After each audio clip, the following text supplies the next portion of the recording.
Hey, what's going on, guys? Welcome back to the channel. Welcome back to the Seattle Mariners franchise 2025 100-win season for the Mariners. We're going to simulate this last game, and we won. Okay. The Mariners have finished the season at 101-61 and won the division. We knew that. We ended up beating the Astros there. George Kirby gets the win, 21st win. There you go. What did we do? Haniger hit a home run. That's pretty cool. And doesn't even look like Julio Rodriguez played at all. So here we go. Okay. So what does this mean? Let's take a look at the league leaders. Here are the guys. Castillo strikeouts, Kirby wins, Kirby innings pitched, Kirby whip, and WAR for a starting pitcher. George Kirby. If I had to bet, he wins the Cy Young. On the offensive side, Julio Rodriguez leads the league in doubles, slugging percentage, OPS, and WAR. So that's pretty cool. So there you go. You can see batting average. Yandy Diaz wins the title. Bo Bichette led the league in hits. Jeremy Pena led the league in at-bats. Doubles, Julio Rodriguez, 48. You can see 56 for Ahmed Rosario, which is just wild. I can't believe that, but whatever. I mean, but yeah. Julio, 48 doubles. Do we have anybody else close? Rojas had 38, but yeah, not even close. Triples. Julio had 8 triples. Let's look at Julio's stat line at the end of the season. He lost a lot of power against lefties. We didn't hit any bombs against lefties. But 35 homers, 111 driven in, 48 doubles. 324, 380, 632 for an OPS of 1,012. Really big year for him. Home runs. Pete Alonso finished the year with 57 home runs playing in Yankee Stadium. Yankee Stadium is a great place for Pete Alonso. So that's big. 57 home runs is crazy. What a year for Pete Alonso. And, yeah, hopefully he continues that. We'll see what happens there. Yordan Alvarez finished with 43. He had a great year. 283, 368, 575, OPS of 943. Not the year he had last year. Last year was crazy. He was really, really good. I think he might have been the MVP last year. No? Yes, MVP last year with that stat line. This year, I hate to say it, but it was kind of a regression. Even though the counting stats aren't that different. He just had less walks, so the on-base percentage was just not the same. So, but anyway, Cal Raleigh finishes the year with 42 homers. You look at his final stat line. First of all, look at the improvements he's made. He hits lefties a lot better now. Up to an 86 overall. That'll come down some. But you can see he played 161 games. It worked great switching him and Harry Ford out as catcher and DH. He hits 267, pretty similar to what he did last year, but the slug is way up. 42 bombs. First 40 home run season of Cal Raleigh's career. Probably not going to be his last. He's got a ton of power. We'll see how that goes next season. Mitch Haniger, sneaky 32. Look at this season he put together. He's 34 years old, going into a walk year. 275, 319, 522, 840 OPS. Pretty good. RBI. Pete Alonso had 141 RBIs. Ronald Acuna went bananas. I just want to show you Acuna's year. 50 homers, 145 driven in, 321 batting average, 650 slug. I mean, 45 doubles. That's just crazy. So, but yeah, Pete Alonso right in there. Cal Raleigh had 112 RBIs. Julio had 111. I'm trying to think if we had anybody else that was in this conversation. Harry Ford finished with the third most RBIs on the team. 76. Look at Harry Ford's year he finished, though. 26 doubles, 18 homers, hit 243. Great rookie year. Thanks to some big hitting there at the end of the year. Runs, whatever, stolen bases. Esteury Ruiz comes as a shock to no one.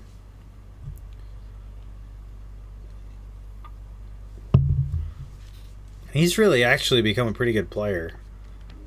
Walks, Alex Bregman. Okay. On base, Adley Rutsch. Do we have anybody in that on base category? Julio, 380. Pretty good. There's a slug. Julio actually outslugged Pete Alonso, which is crazy. But he's right in there. OPS, he was the OPS leader as well. George Kirby, 21 wins. First 20-win season for George Kirby. Probably won't be his last. He was insane this year. I think he'll be great next year as well. Only 5 losses for Luis Castillo.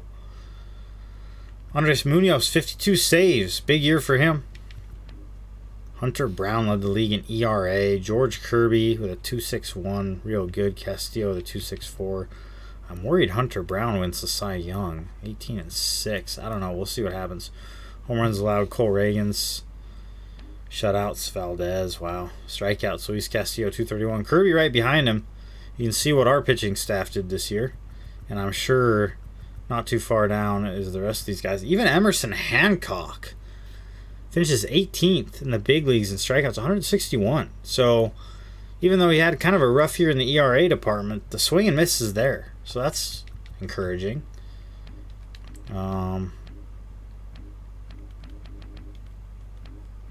Innings pitched, Kirby, 221. Walks allowed. Nobody's allowing any walks. Whip of less than 1 is crazy in today's game. There's your pitching war. So, batting war. Okay. Let's look at awards now. George Kirby wins the AL Cy Young. Can't tell you how happy I am about that. Hank Aaron Award to Julio Rodriguez. AL Rookie of the Year to Harry Ford. Cal Raleigh did not win anything.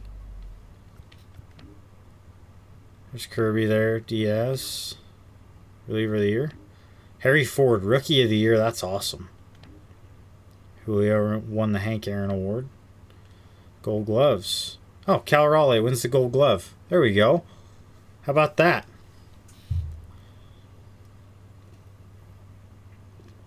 Gold Glover.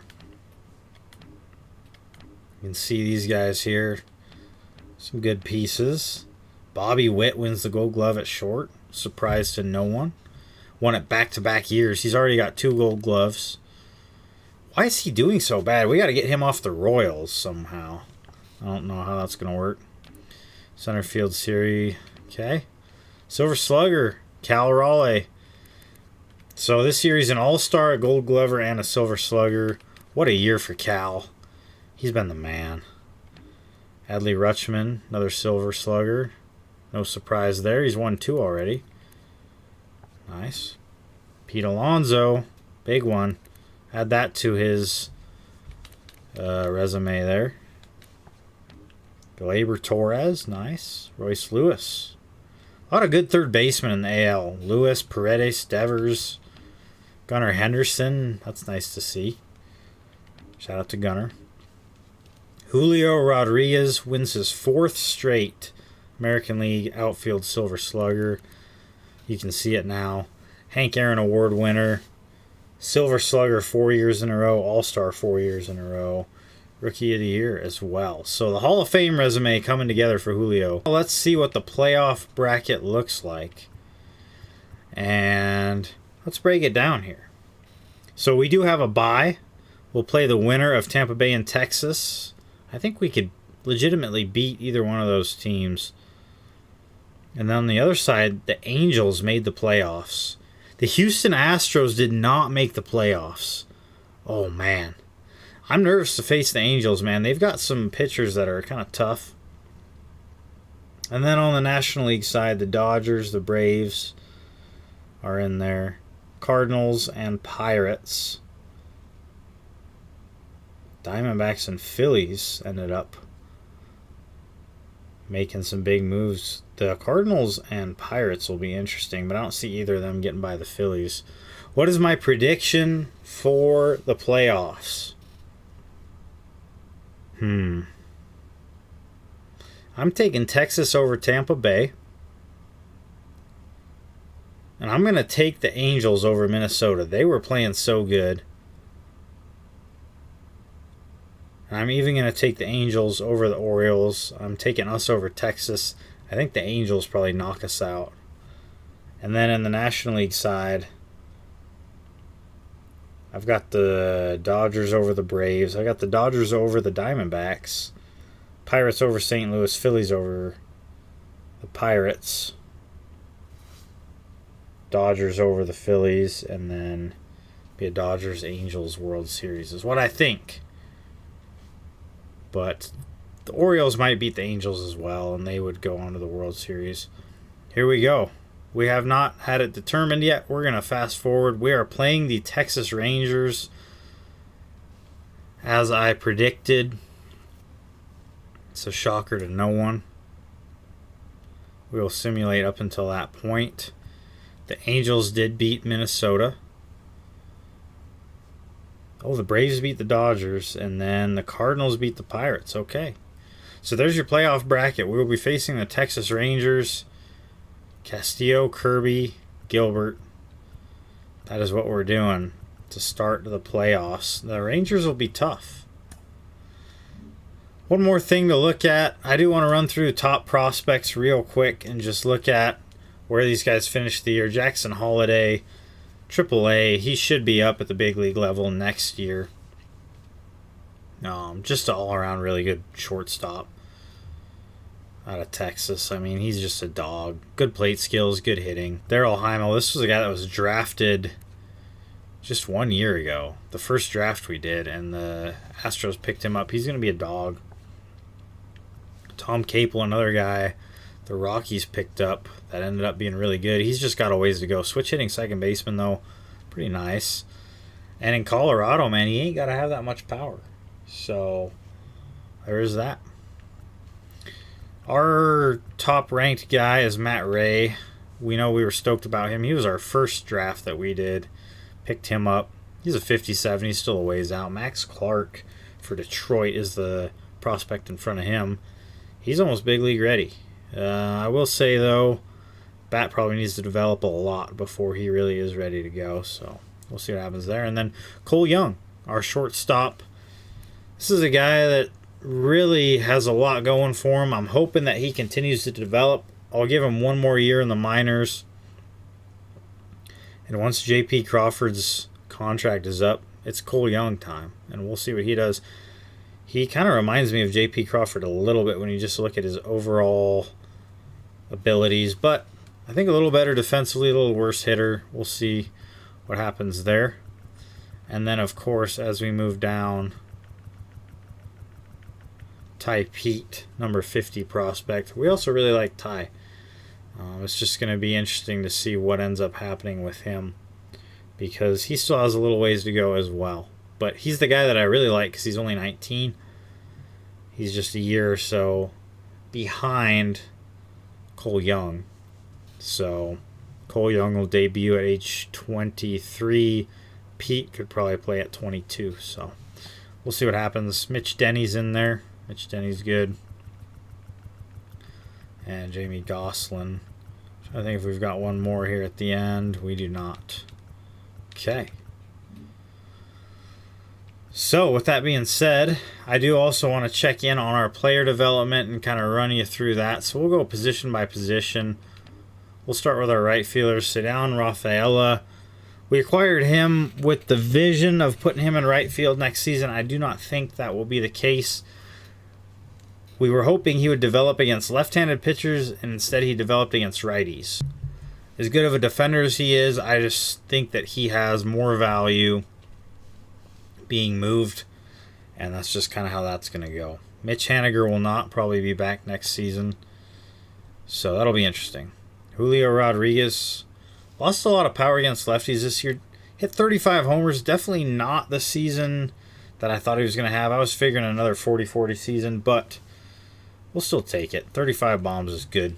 Significant power. He hit more for average this year than for power, so that's interesting. Taylor Trammell, here's his development. He's coming along a little bit. Defense has been good. The bat has come along quite a bit, but still not quite where we want it. 2020 season, though. 20 doubles, 20 homers. Not bad. Will he be back in the outfield next year full time? I'm not sure. I really just wanted to give him a shot. I felt like he had earned a shot. We needed to see what he had.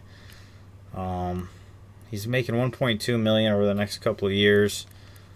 I'm just not sure what we're going to do with him if he really is that valuable. The 79 power against righties, it's just hard for me to not play that because even though his plate vision's 23, if we run into one, it's going. So to me, I think we keep that power going. If we can get him up into the 80s, dude, that would be electric. That would be a big bat for low in the lineup. That'd be a nightmare. I do think, as it stands right now, there's a good chance he plays next year as well. Left fielder's Dom Canzone. Dom Canzone had a great year. He played in 67 games, exact same numbers last year, but was a lot more productive with the bat. An 813 OPS. I think Canzone's going to play full-time next year. And there's your shortstops. JP finishing with 19 homers. 67 driven in, 281. So not quite the season he had last year either. Going into his last year of his contract now. It'll be interesting to see what we do. Obviously, Cole Young will be ready to go. And JP's time in Seattle, I believe, will be over, unfortunately. You can see some of his stats starting to regress a bit. Not terribly, but a little bit. So, Ryan Bliss also could be another option if we decided to go that route with the shortstop. Great defender, Ryan Bliss. Just not sure about the bat. We haven't seen much from him. He hit 228. Just really not that good. Luis Urias. You look at what he did. 76 overall now. And you can see the bat developing against lefties. He could be a 70 contact, 70 power guy against lefties. I think that would pay off really well. He's got good plate skills, so I'm expecting him to build on this year. You can see with Milwaukee in 150 games, hit 23 home runs. He had a 2020 season. He just missed that this year, hitting 251. So I think we could see more of that in the future. He's kind of running out of time, though. The arm isn't great. We do have Ty Locklear knocking on the door down there. Ty's just not there yet either. He is getting there, though. And we're going to have to see if he can continue to develop. Josh Rojas was outstanding for us this year. I didn't go through what he did. Played 140 games, hit 312 with 18 homers and 38 doubles. I mean, the guy was a machine. Really, really good player. Will he continue that next year? I'm not sure. But, maybe this is a career year. He is age 30. We did extend him for a couple of seasons just because I didn't see us having a great prospect in there.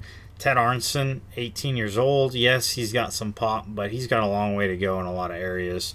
Plate vision's not great. The discipline's not there. Even the defense is okay. He's a good fielder, but the reaction is not great. So, we'll see. We'll see what happens there with that. And then first base, probably somewhere we're going to get going this offseason. We do have Ty France expiring. His contract will be over. He's making $7.2 million. I don't think he really deserves that much money, but he won arbitration last year. We do have Michael Chavis, who's a year younger. And he developed a little bit. So, in a pinch, Chavis could be a utility guy anyway. But we'll have to see. He played 10 games. Didn't really do much. Hasn't played much. And then, of course, we know our catcher situation, Cal Raleigh. Unbelievable. Harry Ford had a great season. He finished the year doing really well. Hits pretty evenly against both sides. The plate vision is something that really needs to get worked on, but the defense is there for Harry Ford. It has been. 18 homers, 26 doubles this year. Won Rookie of the Year. Off to a great start to his young career, so shout out to him. Mitch Garver did okay this year. 25 homers, hit 255. Pretty much exactly the same as what he did last year. He did miss some games this year. He was banged up. But he will not be back next year. he is being paid $12 million, so we'll have some money. And then there's Munoz, Hoffman, Brash, Minter, Kirby. So, yeah. And you know the starting rotation, obviously Kirby, Gilbert, Castillo. Whitlock was kind of our long relief guy. We'll probably move him, and then Bryce Miller and Emerson Hancock. Some prospects there. Jamie Gosselin's close to being ready. He's 21. Don't know when that will be. And then, of course, Mitch Denny, also 21, kind of behind him. Manny Vasquez, 23. Probably a guy we move. And then Matt Ray, our top pitching prospect, still a long ways to go. So that'll do it. That will do it for your 2025 regular season. What a ride it's been with these guys. It's been electric. You know, I wouldn't trade it. So thanks for tuning in, guys. Appreciate it. I'll catch you on the next one. Y'all take care.